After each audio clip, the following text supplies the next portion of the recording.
So I've been kinda scared to make this video because J Dilla means a huge amount to the producer community, and a lot of us have strong opinions on his style and method. But I think it's really important to study the GOATs, steal their principles, and turn it into your own thing. So in this video, I'm going to show you a few tricks that I've learned from studying Dilla over the years, a few resources that helped me, and then we're going to make 3 beats of one method to get closer to understanding Dilla time. Let's dive straight into it. Okay, now before we cook up, if you want to go deeper on Dilla, here are a few resources that really helped me get into it. First up, we've got Dilla Time, the book by Dan Charnas. This is incredible. It's a must-have. It's really changed my perspective on beat making. You can pretty much get everything you need to know from this one book, so I'll put an affiliate link in the description if you want to check it out. Next up is the YouTube channel Digging the Greats. This guy has amazing videos on music and interesting breakdowns on some of your favorite tracks. He's got a really cool visual way of explaining different methods, concepts, history of music, and is really easy to listen to and watch. When it comes to his Dilla videos, he takes a lot of stories from the book and visually represents it in a way that makes it easy to understand, so definitely check him out as well. Finally, I found on the J Dilla subreddit someone that put together a bunch of these unreleased tracks, these beat tapes, these compilations, these bootlegs, all from J Dilla, that gives you a huge amount of material to study, look at, see if you can work out all the techniques and tricks in there. It's really useful, so if you're watching you can see how to get there, because I don't want to put the link directly in the description. So now let's dive into the first and probably most important concept of the method, and that's time feel. So when it comes to Dilla's time feel, I really liked his terminology of simple complex, and to me that basically means simple ingredients with a simple outcome but a complex relationship underneath the hood. So let's start off with a drum rack, and we'll just put in a kick, hat and snare. And obviously an easy way to do drums are to play them in live if you can.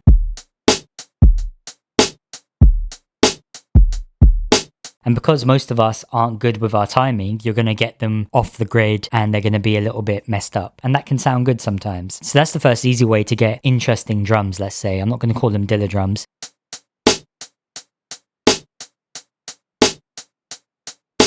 So this is me playing 2 at a click and trying to play on time, and you can see that everything is rushed. The hat and the snare are all too early. So now let's record a kick in over this and see what happens. Again, I'm trying to play to the click. I'm trying to play straight notes here.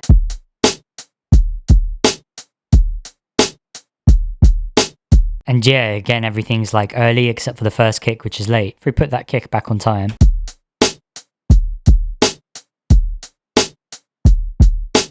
So that's an easy way to get drums that are just not straight, a bit sloppier, a bit more interesting, let's say. Let's take this drum loop and quantize it all.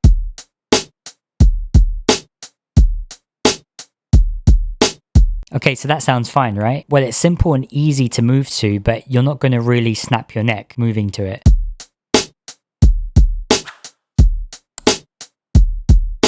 So now when it comes to these MIDI notes on the grid, the next thing we can do is start nudging things manually. Now, one misconception that people used to have about Dilla would be that this is what he would do. Everything would be unquantized and everything all over the place, but that just wasn't true. He would sometimes be unquantized, playing in live. He would sometimes lightly quantize. Sometimes he would quantize, then nudge things. Sometimes he would have one thing quantized and one thing not quantized. It would always depend on the feel of the track. Like, I can't imagine Dilla sitting down at his MPC and thinking in mathematics and how to do a certain type of swing. To him, it would be what feels right in the moment, what works in the whole track. So that's the way I like to look at it. It's all about the feel and the vibe instead of doing things just for the sake of doing them. So in this case, let's start off by highlighting the snare. And the thing you'd hear a lot of the time in Dilla beats is slightly rushed, and you only have to do a little nudge here. You don't have to move it really far. It can be just a little bit off grid, and that will instantly change something.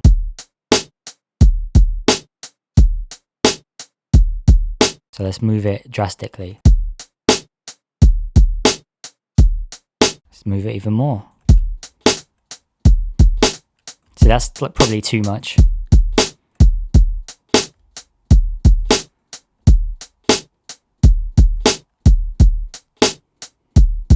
Now, the next thing we can do is take all the hats, and let's say we move them later. So again, we'll go quite drastic and see what happens. So you can instantly hear how offset everything is now. The analogy in my mind is straight notes are a normal person walking down the street with no limp. Whereas when you've got something more swung, you're going to have a guy walking with a limp in one leg. Hopefully that makes sense.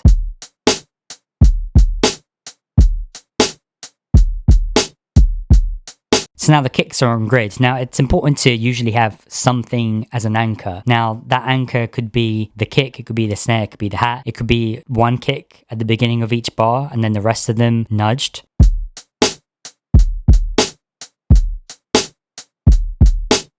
So the point is that you can basically do anything that changes the relationship between the notes. Now, one neat trick you can do with the hats is a septuplet swing. And there's different versions of this. You could do quintuplet, septuplet, whatever else uplet. So what we'll do, we'll take this hat and we'll just copy it over. By the way, the grid here is showing 16th notes. It's just an easier way to do things so you can actually tell the difference between the swing and the straight. So now what we'll do is we'll highlight these hats and you see this little marker there. If we grab it and move over like that, so now that there's 7 in that grid instead of 4, and we can just delete that one. So let's delete the second, third, the fourth, so 3 and then 2. So now you can see this one is heavily off grid, and let's just copy that over. So now that's the hat pattern.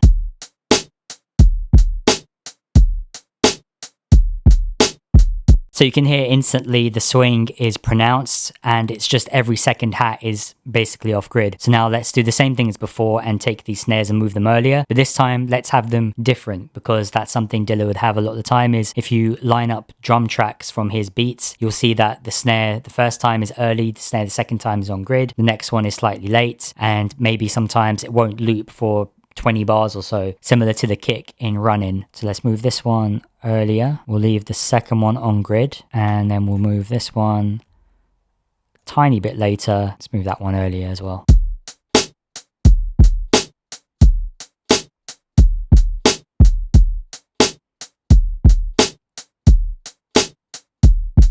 Cool, that's starting to sound a bit nicer. Now let's look at the kick and see what we can do. So I mentioned Run In, the 20 bar loop. It's sort of infamous that the hats and snares are on grid, but the kick is just basically random and it doesn't loop for 20 bars, which is wild. So let's see if we can do something similar. So we'll just take out the kicks we got. We won't do 20 bars, that's too long.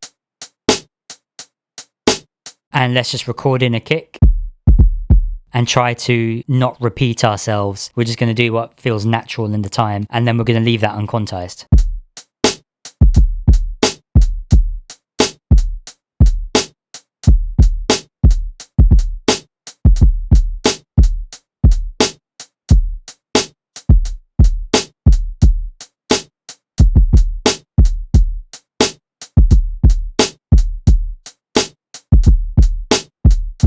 So that was quite tough, because in your brain you want to just do a repetitive pattern. That's essentially what rhythm and music is, right? And that's something I had to really consciously think about not doing.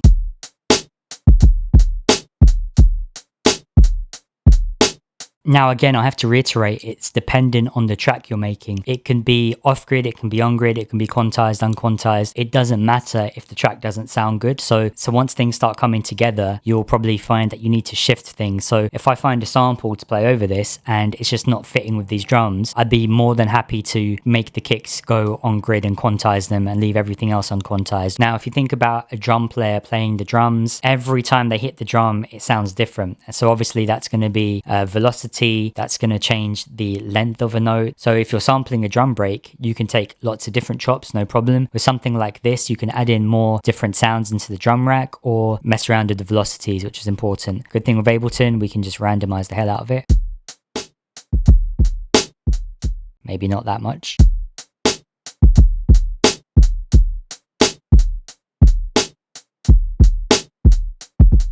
So now let's add in another hi-hat that can do something a little bit different.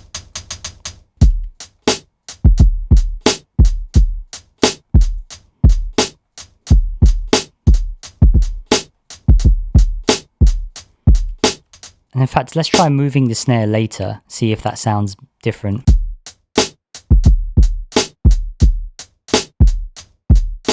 For now, what we want to do is try throwing in a sample that can go over this and then see how that fits in. So for this beat, let's just find a simple sample that we can chop up and play over these drums. Now, another thing to know, I don't have an MPC. I am not J Dilla. I use Ableton. I'm going to use the tools available to me. So don't hate the player, hate the game. Let's just take out some of the high end.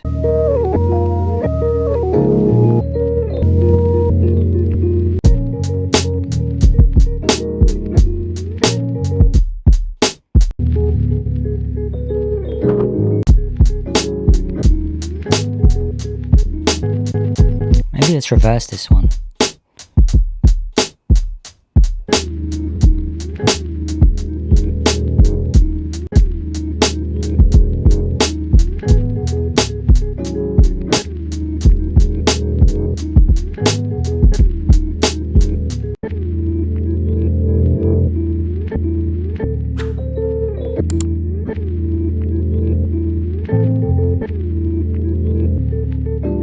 So this one, I just want to keep it quite simple. So we've got a reverse. We've got a few of the samples that have been slightly time stretched. You can see this one, 13%, just to extend them a little bit. And then you can see I've rolled off some of the highs, kept in the lows because I want to use the bass from this. I don't think there's any point in me adding my own bass because it's already quite muddy down there. So we might as well just keep what's there. And so we've ended up with a really simple beat. Obviously, this is just one of the ways that you can understand the time feel. That's the main point of this one. And a good way to test if you're on the right track is just looping the beat for like a good 5 minutes, and if it doesn't get boring or repetitive and nothing sticks out rhythmically, then you're doing a good job.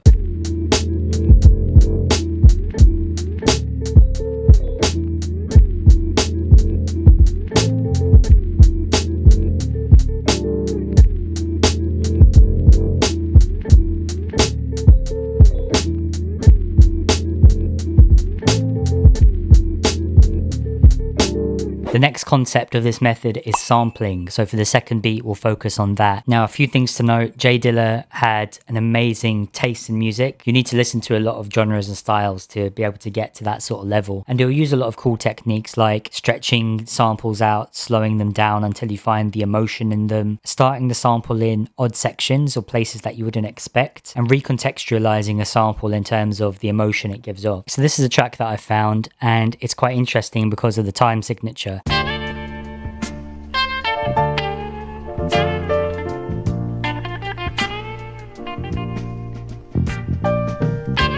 So can you tell that the time signature is not 4/4? Count like this: 1, 2, 3, 4, 5, 6. 1, 2, 3, 4, 5, 6. 1, 2, 3, 4, 5, 6. 1, 2, 3, 4, 5, 6. So when you've got a track like this, you've got some interesting possibilities. You can sample it and change it into 4/4. You can do a drum pattern that fits with this time signature. You can do whatever feels right. So let's just see what we can figure out, and then we'll take it from there.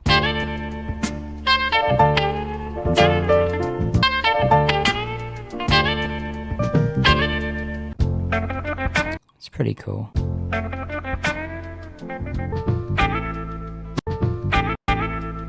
So we've got some chops here that are quite nice. So now we just want to fit them time-wise.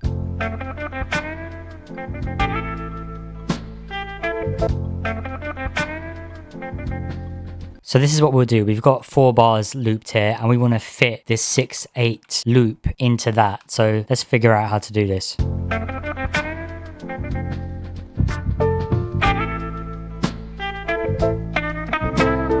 So this is at 124 BPM, which is obviously too fast or too slow depending on how you look at it.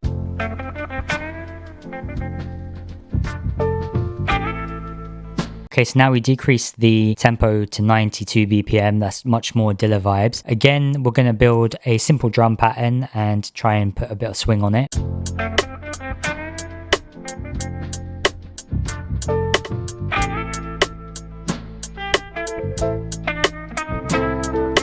So yeah, just looking at the grids, you can see all over the shop. Some are pretty much on the grid, some are quite delayed, nothing early. So now we can record in a kick. And again, it's just about like natural vibes here. We just want to see what fits in.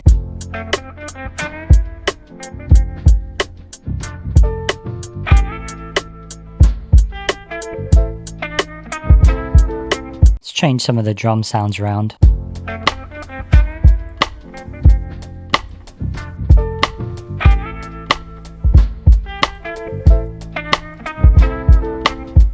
So that fits pretty well. You can hear that the sample is still in 6/8. If we just mute the drums. 1, 2, 3, 4, 5, 6. 1, 2, 3, 4, 5, 6. 1, 2, 3, 4, 5, 6. 1, 2, 3, 4, 5, 6. But when the drums are playing in 4/4, the sample floats over it and it doesn't matter what time signature it's in.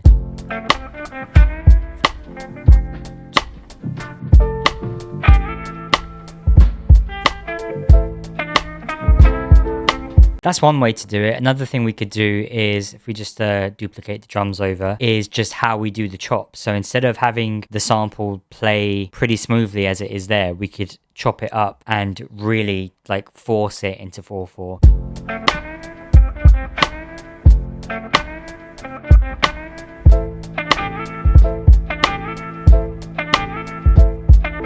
So let's hear both of them together and you tell me what you think sounds better in the comments.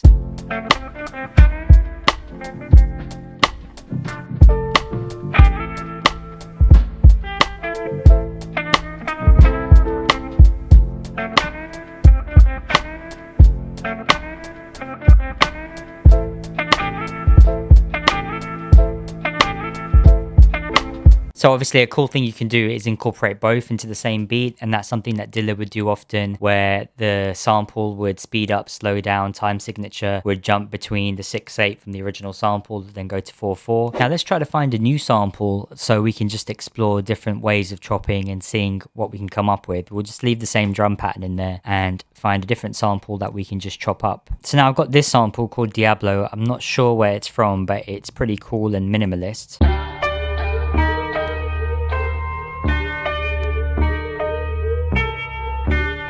And now what we can do is play it across our keyboard. So we're not going to slice it. We're going to have it mapped out so that whenever you play a note, it's just changing the pitch. So this is middle C. We can go deeper. So now we can play it like it's notes on a keyboard.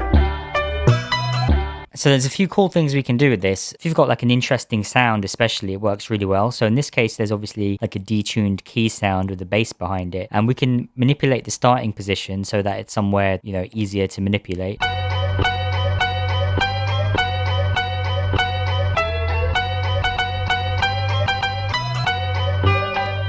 So now we just play the drums and see if we can come up with a nice little sample chop progression.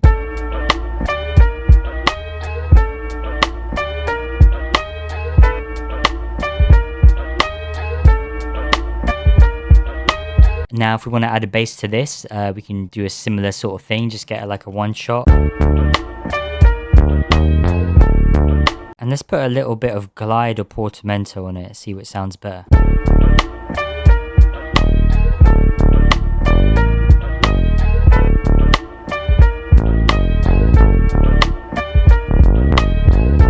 Okay, so the final concept is micro. Now, what does that mean? Something you notice when listening to Dilla's music, especially when you get to the Donuts era, is how the word micro comes into play. He will take micro chops, he will nudge things micro amounts, and everything's really creative. It's sort of moved away from the earlier, more soulful, lo-fi vibes and become a lot more sort of chaotic. So the first thing I want to do with this beat is come up with a sample chop. So we'll just use Serato's sample for this. I've got this sample here, Living in a World, and I've just set it to random slicing so we can find some interesting transients and little bits that we can try to string together and make a progression of some kind.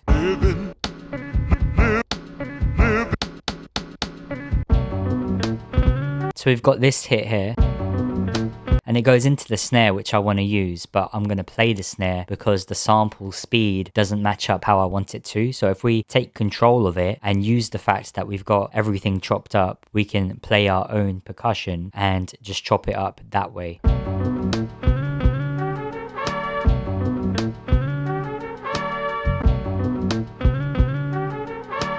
We've got some chops there. So this is what we end up with.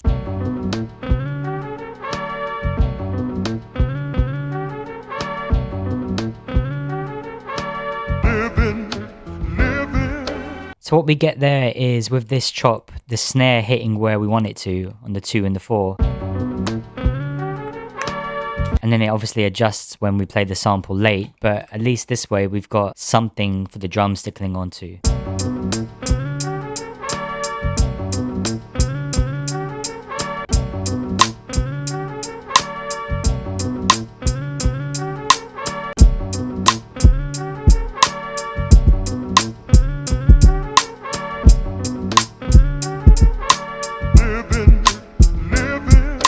Let's just layer a snare, and actually what we'll do, we'll quantize the snare and the rim shot and move it slightly early.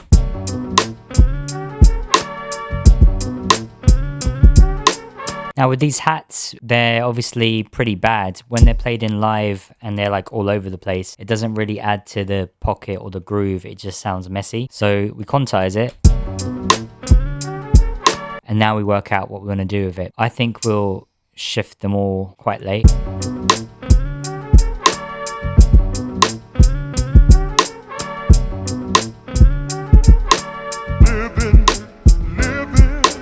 So now what we've got is everything quantized differently. The kick is unquantized, the snare and rim shot is quantized but nudged early, and then the hats are quantized and nudged late. So we have 3 different grids working to create that push-pull rhythm. Then we've got some simple sample chops, and that is pretty much all you need. Let's mute that sample, use this drum as a foundation, and go to a different sample I've got loaded up. Intruders, I Want to Know Your Name. I think it's pretty well known.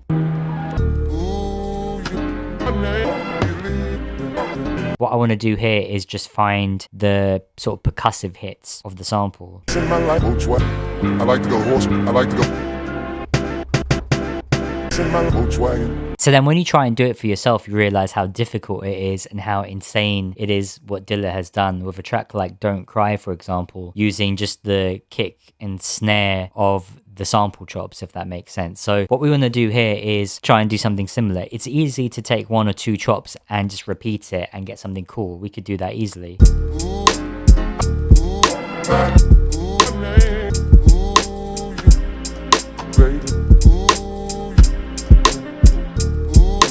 But the trick is to get something sounding good and not really just have the same thing looped over and over. So you have to sort of go through this painstaking process of just going through each one, making it fit, and then figuring out how to use it. So the first chop.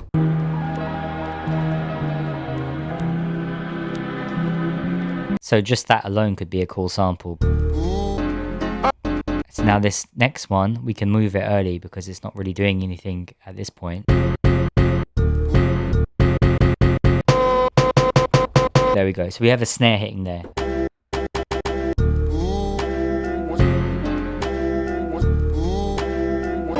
See what I mean? You're just going through each literal chop and making it a nicer chop. So then we have something hopefully easy to mess around with.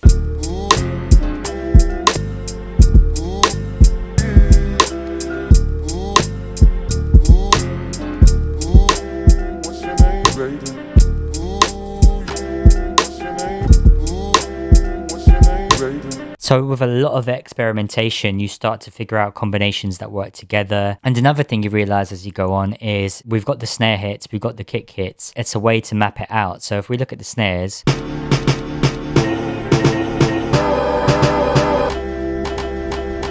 it's a bit lighter, but we can use that to map out how we're going to do this. So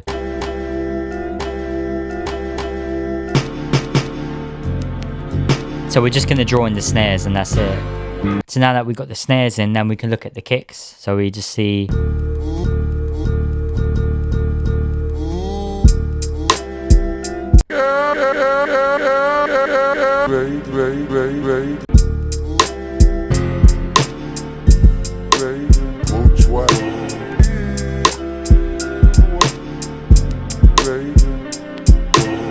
So treating it like a puzzle and just trying to find where to put in the chops, how they need to go into the next one.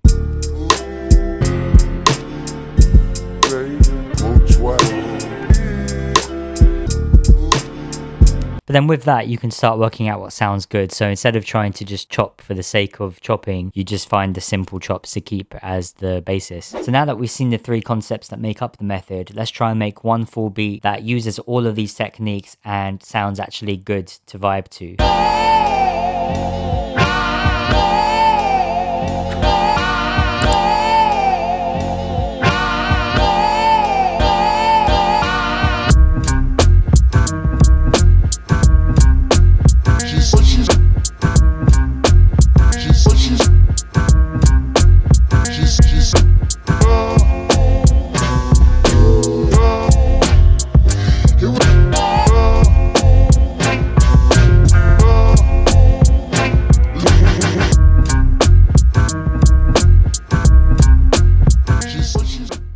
So hopefully you've learned a few interesting techniques from this video. J Dilla is literally an endless resource of inspiration. Check out the book Dilla Time, listen to his music, listen to the interviews with people who worked with him, and you'll literally find so much inspiration to keep making music and use different techniques that he used, use them in your own way, come up with new methods as well. And yeah, to be honest, it was a real struggle to make this video because J Dilla's concepts are really abstract at times, and it's all about the feel and groove, and I find it can be hard to translate those concepts into words sometimes, but hopefully you understood some of the points I was trying to make. So thanks for watching, and if you want to check out completely different sampling techniques, then check out this video right here. She's